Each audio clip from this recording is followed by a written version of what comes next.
आवाज की दुनिया के दोस्तों, भूमि जीव संकुल रहे गए, शरीर पाए सदगुरु मिले जाए, जिम संशय भ्रम समुदाय। गुरु और शिष्य का संबंध आदेश करता है एवं उसका पालन करने वालों का ही नहीं है। दोनों विचार विमर्श करके किसी उचित निष्कर्ष पर पहुंचते हैं और औचित्य के आधार पर गुरु भी शिष्य के परामर्श को स्वीकार करके सराहते हैं। भरत ने जब चित्रकूट चलकर राम को वापस लाने का प्रस्ताव किया तो वशिष्ठ ने उसे उचित माना, सराहा और स्वीकार किया। अबे चले बन राम जय भरत मंत्र बल की शोक सिंधु भूत सभी तुम अवलंबन दी। आमतौर से अपने पाप दोषों को हर कोई छिपाता है, क्योंकि इससे बात के फैलने और निंदा होने का डर रहता है। लोकवाद से अपना व्यक्तित्व दूसरों की आंखों में गिरता है, उसके कारण दूसरों के सहयोग में कमी पड़ती है। पर इस दुराव से मन में ऐसी गांठें मजबूत होती जाती हैं जिनके कारण अनेक प्रकार के शारीरिक और मानसिक रोग उत्पन्न होते हैं। मित्रों, साथ ही उन दोषों को निराकरण का उपाय न होने से सड़े मवाद की तरह भीतर सड़ते रहते हैं और अतः भयंकर अधपतन के रूप में प्रकट होते हैं। आवाज की दुनिया के दोस्तों, पुण्यात्माओं, इसलिए आंतरिक दुर्बलताओं को समझने और उनके दूरवर्ती परिणामों को देखने के साथ ही निराकरण निवारण का उपाय जानने के लिए उदार ज्ञानवान मार्गदर्शन की आवश्यकता पड़ती है। मानसिक चिकित्सक की तरह जो उदारता पूर्वक दुर्बलताओं को सुन सके और बिना घृणा भर्त्सना किए उस विवशता से छुटकारा दिला सके, उनके सामने गुप्त से गुप्त और घृणित से घृणित मन स्थिति को भी कहा जा सकता है। उनके द्वारा लोकावाद फैलाए जाने की कोई आशंका नहीं होती। वन गुत्थियों को सुलझाने में सहायता मिलती है। वस्तुतः गुरु ही ऐसा सच्चा मित्र है जिसके सामने बिना किसी दुराव के सब कुछ कहा जा सकता है और बदले में सुधार के लिए विवेक रूपी उपचार प्राप्त किया जा सकता है। सज्जनों, सत्संग प्रेमियों, माताओं, भाइयों, बहनों, पुण्यात्माओं, मित्रों, संत कहे यश नीत प्रभु सुत पुराण मुनि गाव हो इन विमल विवेक और गुरु सुन किए दुरा। मित्रों, घर में या तो गुरु की फोटो को मंकी ले गए या परमात्मा ने पूर्व जन्म के जिल्लात पैदा करके फोड़े, लाठियों से फोड़ रहे गुरु की मूर्ति। घोड़ा पसारों की दंड की पाने पड़ी है। बस कुशल चाहत कुशल रही मन जी अफसोस, महिमा गठी समुद्र की रावण बसो प्रो। सजलो, वेश्या नेह ज्वार धन कातर अम्बर छाल, अरे पाठल पोर कपूत करे जात लागे पा।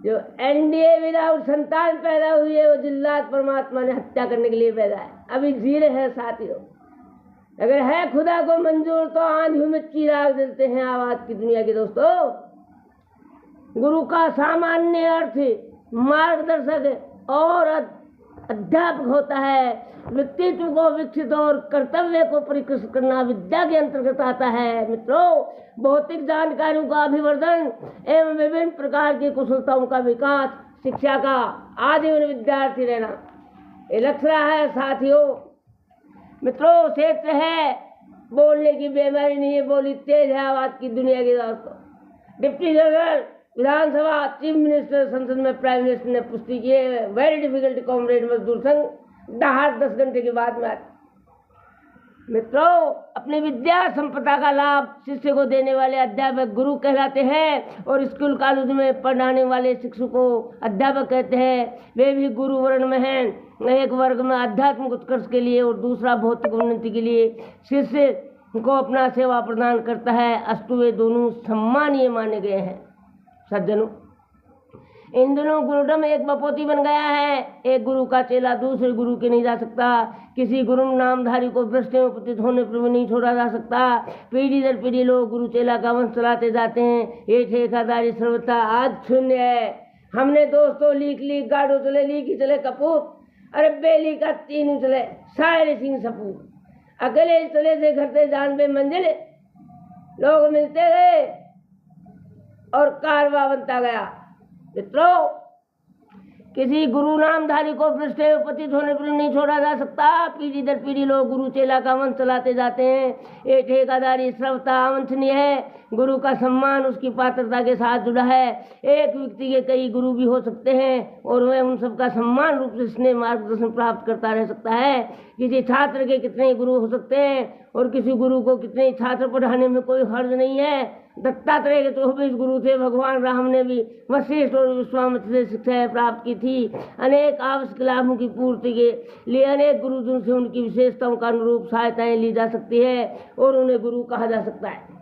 सज्जनों, स्कूल अध्यापक साधारणतया कई होते हैं। कई विषयों को कई अध्यापकों द्वारा पढ़ा और पढ़ाया जाता है। यही बात आध्यात्मिक क्षेत्र में लागू होती है। इन दिनों गुरु परंपराएं नष्ट प्राय हो चली है। उनके स्थान पर गुरुडम बोल वाला है। तथाकथित गुरु नामधारी प्राय उन सभी विस्तृत और शून्य होते हैं जिनके लिए गुरु शब्द का प्रयोग किया गया है। कोई भी साधु बाबा या पंडा पुजारी उन महान क्षमताओं में रहित होने पर भी भोले लोगों को चेला बनाने का धंधा पकड़ लेता है और गले में कंठी बांध कर कान फूंक कर उनका धन सम्मान लूटता रहता है। साथ ही ऐसे परामर्श देता रहता है जिनसे आत्म कल्याण तो दूर उल्टे भ्रम जंजाल में उलझ कर भोले लोगों को मूढ़ अंधविश्वास में जकड़ कर अपना हित ही करना पड़ता है। साथियों, अध्यापक वर्ग में अपने शिक्षा क्षेत्र में मात्र पाठकों पुस्तकें पढ़ा देना भर अपना कर्तव्य पूरा हो जाना समझ लेते हैं। वह भी ठीक तरह नहीं कर पाते, जबकि उन पर शिक्षण के साथ साथ अपने गौरवशाली पद के अनुरूप व्यक्तित्व को निखारने की भी सहज जिम्मेदारी होती है। मित्रों, स्कूली शिक्षा के साथ साथ अध्यापक अपने व्यक्तित्व प्रभाव का उपयोग करके छात्रों में अनेक सद्गुणों का प्रतिभाओं का विकास कर सकते हैं, किंतु वह भी उनसे बनने पड़ता है। क्या अध्यात्म और क्या भौतिक दोनों क्षेत्र में गुरुजन दिनों अपना कर्तव्य पूरा नहीं कर रहे हैं। वे शिष्य का धन और समय जितना नष्ट कराते हैं उसके अनुरूप बदले का लाभ नहीं देते, जबकि उनका अनुदान बहुत बड़ा चढ़ा होना चाहिए। ऐसे कर्तव्य च्यूत धूर्त गुरुजनों की रामायण में बहुत भर्त्सना की गई है। साथ ही मूढ़मती मूर्ख शिष्यों को भी लतड़ा गया है। एक को आधा और दूसरे को बहरा कहा गया है। जो शिष्य का शौक तो दूर नहीं करते किंतु धन नष्ट कराते हैं, उन गुरुजनों को नरकगामी बताया गया है। आवाज की दुनिया के दोस्तों, गुरु शिष्य अंधीर अंध के लेखा, एक ने सुनई एक नहीं देखा। हरे शिष्य धन शौक ने हरई, सो गुरु घोर नरक में परई। सज्जनों, आज आवश्यकता गुरुडम को समाप्त करने की है। उसके स्थान पर गुरु तत्व का पुनर्निर्माण किया जाना चाहिए और पात्रता के अनुरूप उनके वर्ण तथा सम्मान की मर्यादा रहनी चाहिए। अंतर आत्मा में अविष्कृत गुरु तत्व को प्रखर होना चाहिए।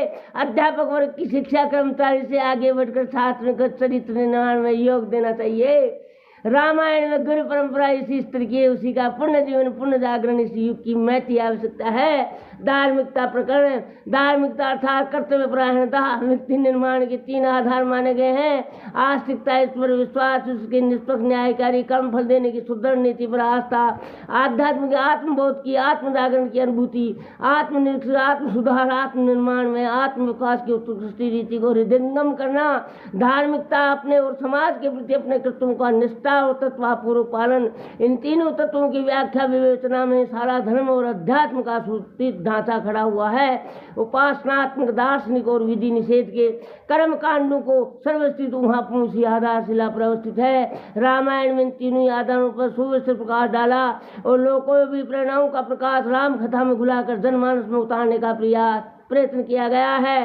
राम अवतार उनका समस्त क्रियाकलाप इन तीनों प्रयोजनों के प्रत्यक्ष रूप से प्रस्तुत करने के लिए हुआ है। मित्रों, सज्जनों, मनुस्मृति के अनुसार भगवान राम ने कभी धर्म की अवहेलना नहीं की थी। जाति का, जनपद का धर्म, श्रेणी धर्म, कुल धर्म और स्वधर्म सबको यह पालन करते थे। जाति जान धर्म श्रेणी धर्मात्म धर्मावतम समेत से कुल धर्माक्ष स्वधर्म प्रतिसादयते। मानस में भी ये तथ्य बार बार उद्घाटित किया गया है। भगवान का अवतार धर्म स्थापना के लिए किया गया। जब जय हो धर्म की हानि बाढ़े उसरा दम अभिमानी, तब तब प्रभु शरीरा हरे कृपा नि सज्जन पीरा। असुन मार थापे सुन राखे निसुर शेर, जग विस्तारे विशुद्ध यश राम जन्म कर हेत। श्रुति सेतु का अर्थ शास्त्र धर्म मर्यादा है तथा यह सुतार का अर्थ इसके लिए लोगों को प्रेरित और उत्साहित करना है। आवाज की दुनिया के दोस्तों, सत्संग प्रेमियों, अच्छो भैया, कोने माने के भगवान शिव काकभूषण पूर्व जन्म प्रसंग में अपनी श्रुति मार्ग की रक्षा का उल्लेख करते हैं। काकभूषण मंदिर में भगवान का नाम जप रहे थे और पूजा विधान में निरत थे। इस अहंकार में ग्रसित होकर उन्होंने गुरु आगमन पर प्रणाम करने का अपना धर्म करते हुए पालन नहीं किया। इस पर गुरु ने तो ध्यान नहीं दिया, पर भगवान शिव अति क्रुद्ध हुए। उनकी दृष्टि में पूजा का नहीं कर्तव्य परायणता का महत्व है। वे धर्म मर्यादाओं का पालन कठोरता पूर्वक किए जाने की आशा अपने भक्त से करते हैं, उसमें प्रमाद करने के क्रुद्ध होते हैं। काकभूषण जी की पूजा को महत्व न देते हुए भगवान शिव ने उसकी दुष्टता का बहुत बुरा माना और उसे भक्ति का अहंकार करने वाले मानकर कठोर शाप का दंड दिया।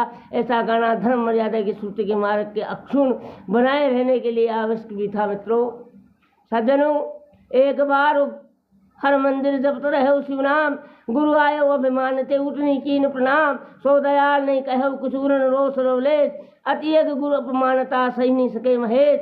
मंदिर माज भई न भवानी, रेत भाग्य अज्ञाभिमानी। जज भी तुम गुरु के नहीं क्रोधा, अति कृपाल समय बोधा। तज विसाप श्रद्धे हूँ तोई, नीति विरोध सुहान मोई। जो नहीं दंड करो खर तोरा, भ्रष्ट हो तुम्हारे मोरा। सब्सक्राइब की कत्ते बार ला दें साथियों, नितांत आवश्यक है।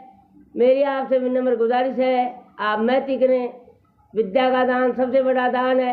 आपको नवा कवि सुनने को लिए मिलेगा। अगले जीवन की ये रूहानी दौलत है। आप भी इधर आएँ।